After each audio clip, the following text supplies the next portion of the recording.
gives one daughter a luxury SUV and the other bus fare in front of the entire neighborhood, you should probably ask why the quieter person suddenly stops defending herself afterwards. Don't make this awkward, Ashley, my father said as he pressed a folded $20 bill into my hand. Your sister actually earned this. Everyone in the driveway laughed except me. I just stood there holding bus fare, while my younger sister Kylie screamed and hugged my mom beside a ribbon-wrapped SUV that probably cost more than I made in a year. The neighbors were watching. Phones were out. Kylie was already recording for social media, while my parents acted like they'd just changed her life forever. And me? I was apparently the struggling daughter who should feel grateful for $20 and a ride to the bus stop. I nodded like I always did, even though my chest felt tight enough to crack. Then my phone buzzed in my pocket. Once, twice, 3 times. I glanced down for half a second and saw the words, "Verification complete." My stomach dropped, because suddenly, the way my parents were looking at me felt very temporary. "Ashley, at least pretend to be happy for your sister," my mother Denise said, adjusting the sleeve of her blazer like the problem was my expression, not the scene happening around us. "People are here." People were always there when Kylie got something. Graduation parties, birthday trips, her first car, her second car after she wrecked the first one texting while driving. My parents somehow turned every mistake she made into proof that she deserved another chance. Meanwhile, I'd been working since I was 16. 2 jobs through college, no help with tuition, no help with rent. When my car died 8 months earlier, my dad's advice had been, "Public transportation exists for a reason." Now he stood beside Kylie's new SUV, smiling like he'd personally invented generosity. "Come stand over here," Kylie said, waving her phone toward me. "I want a family shot for TikTok." I almost laughed at that. Family shot. I walked over anyway, because saying no always created problems later. That was the rule in our house. Keep things smooth. Keep Kylie happy. Don't embarrass the family. My father rested a hand on Kylie's shoulder while the camera recorded. "We're proud of this one," he said. This one.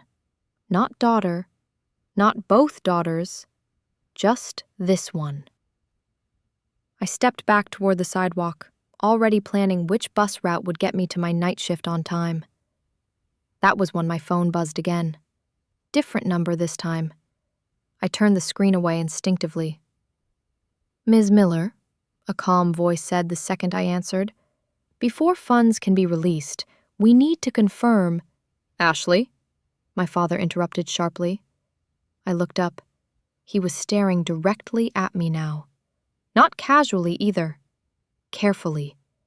And for the first time all evening, it felt like he'd noticed something he wasn't supposed to. The craziest part was that my parents genuinely believed they understood my entire future. My father had reduced me to bus fare so many times that he thought it was permanent. In his mind, Kylie was the investment, and I was the cautionary tale standing beside it.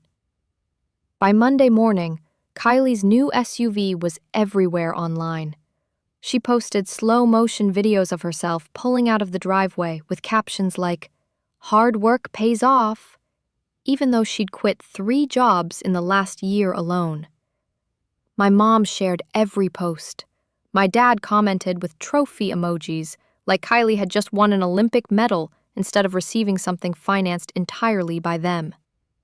I saw all of it while sitting on the Route 18 bus headed downtown for work. A teenager across from me recognized Kylie from social media and glanced at me twice before asking, "Wait, aren't you her sister?" I just nodded. "That's rough," he said quietly, after looking at the bus pass in my hand. I pretended not to hear him. At work, things weren't much better. One of my coworkers had already seen the car reveal video. "Your family really loves your sister, huh?" she joked carefully, immediately realizing how bad it sounded. I brushed it off and headed outside during my lunch break the second my phone started vibrating again. Same unknown number. I answered quickly. I said nobody knows yet. The woman on the line lowered her voice. Ms. Miller, we do need a decision soon. Media requests are already increasing. I looked through the glass window of the cafe where I worked. Customers moved around normally. My manager wiped tables, cars passed outside. Everything looked exactly the same. But it wasn't. I haven't signed anything, I said quietly. There was a pause. Then she asked, Are you certain you want to keep delaying? Before I could answer, another message came through from my mother. You embarrassed your father yesterday. Kylie thinks you're jealous. I stared at the text for several seconds before locking my phone. Then I opened my banking app, and for the first time in my life, the number on the screen didn't look real. By the next morning, my family had already found another way to use me. My mother called before 8. Brunch, 11 o'clock, she said flatly. And don't start with excuses this time. No apology for the driveway, no acknowledgement of the humiliation, just instructions. I almost declined, but curiosity got the better of me. When I arrived at the restaurant, Kylie was parked directly in front, like she wanted everyone to see the SUV. My father stood beside it, talking to a couple near the entrance, proudly mentioning horsepower like he personally engineered the thing. The second he saw me, his expression tightened. There she is, he said. Ashley, sit down. We need to discuss something important. Important usually meant expensive. The waitress had barely poured water before Kylie slid a folder across the table toward me. My skincare brand idea, she said excitedly. Dad thinks you should co-sign the startup loan. I looked at her for a second, honestly unsure if she was serious. You want me to take financial responsibility for your business? It's not like you have kids or a mortgage, my mother added casually. This is what family does. There it was again. Family only seemed to apply when they needed something from me. Kylie leaned back in her chair. Besides, you're the responsible one. That's kind of your role. My role. Not daughter, not equal, just useful. I was about to answer when my phone buzzed beside my plate. A voicemail notification appeared across the screen. Ms. Miller, we still need confirmation regarding public disclosure. My father's eyes narrowed instantly. Public disclosure? He repeated. I picked up the phone too quickly. It's work-related. Nobody spoke for a second. Then my father smiled, but it looked forced now, calculating. The pressure at the table shifted almost immediately. Anyway, he said slowly, tapping the loan papers. Signing this shouldn't be a problem. For the first time in years, I pushed something back across the table toward him. No. Kylie blinked. My mother actually looked offended. And as I stood to leave, a breaking news alert flashed across the television above the bar. Local woman claims $70 million jackpot winner, identified only as A. Miller. I looked at the screen, then at my father, because he was already looking at me. The interesting part isn't that he recognized the last name. It's how quickly everyone's expectation around Ashley started changing afterwards. That was the exact moment my father stopped seeing me as a disappointment and started seeing me as something valuable. He didn't say anything inside the restaurant, not immediately, but the silence during the next 10 seconds told me everything I needed to know. My mother noticed his expression first. What? She asked quietly. Dad kept staring at me. Nothing. But it wasn't nothing anymore. I left before anyone could stop me, and by the time I reached the parking lot, my phone was already ringing. Dad. I declined it.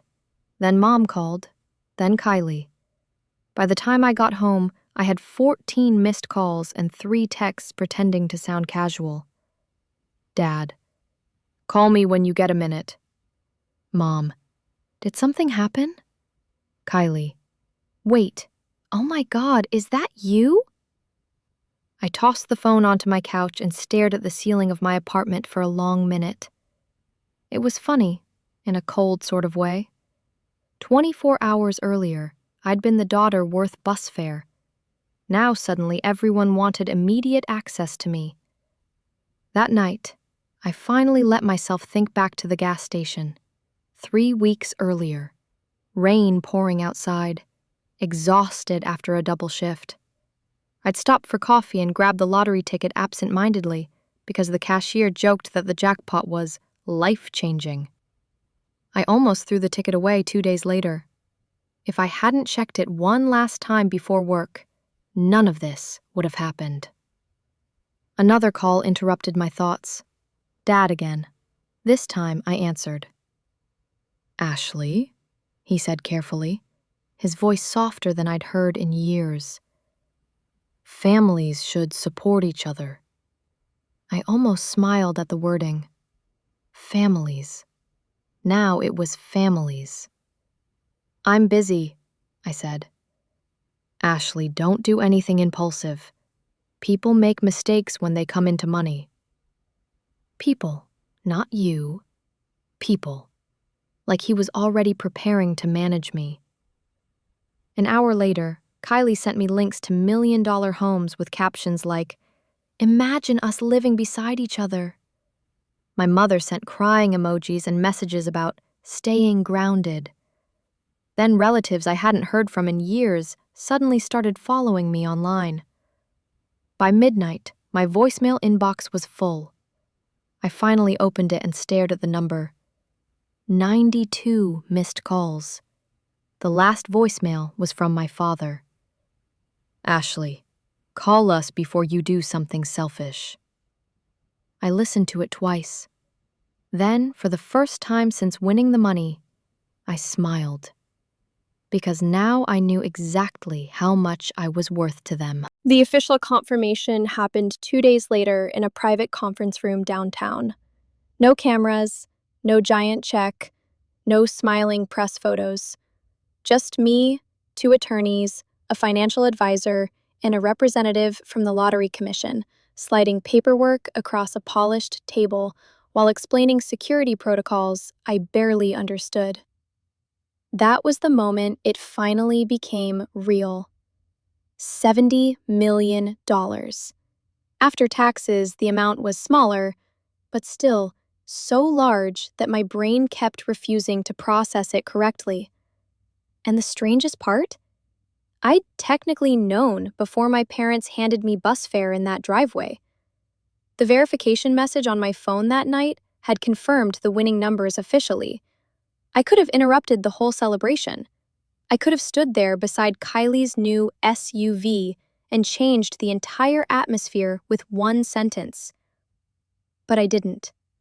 Because some part of me needed to know whether they actually saw me, or whether I was only valuable when I had something they wanted. Turns out, I got my answer fast. The calls became relentless after the news spread further. My father suddenly wanted family meetings. My mother started talking about how stressful retirement had become. Kylie stopped pretending entirely and sent me spreadsheets of business investments, luxury properties, and shared opportunities. Not one of them apologized for the driveway. Not one of them acknowledged the years leading up to it, the humiliation, the favoritism, the constant reminders that I mattered less. Instead, they acted like the money erased all of it automatically. One evening, my father showed up outside my apartment unannounced. "I think you're making emotional decisions," he said, while standing beside my beat-up mailbox like he belonged there. "This kind of wealth should benefit the whole family." I looked at him for a long second. Then I asked, "Would you still be standing here if I hadn't won?" He opened his mouth and closed it again. That silence told me more than any argument could. After that, I hired professionals immediately. Lawyers, accountants, security advisors. Every decision went through them first. When Kylie asked me to pay off the SUV my parents had financed, I declined. When my mother hinted about buying a larger house, I declined. When extended relatives started posting online about greedy lottery winners who forget family, I ignored them completely. And for the first time in my life, ignoring them didn't come with consequences, because they no longer controlled anything. A month later, I moved quietly to another city. Not into some giant mansion either, just a secure condo with privacy, decent sunlight, and no family members showing up unexpectedly. I paid off my debts, left my second job, started funding scholarships anonymously for working students who reminded me of me. People trying to survive while being treated like they were already failing. A few weeks after moving, I found myself sitting at a bus stop again after walking back from a coffee shop. Same city sounds, same buses, same vibrating phone. Mom calling, Dad calling, Kylie calling. I stared at the screen while buses pulled in and out beside me. Then I silenced the phone and slipped it back into my pocket. Because the $20 they gave me that night lasted less than a day. But finally seeing the truth about my family, that was worth a lot more than $70 million. Sometimes the people who underestimate someone the longest are also the first ones to panic when control quietly disappears. So how often does that happen before anyone notices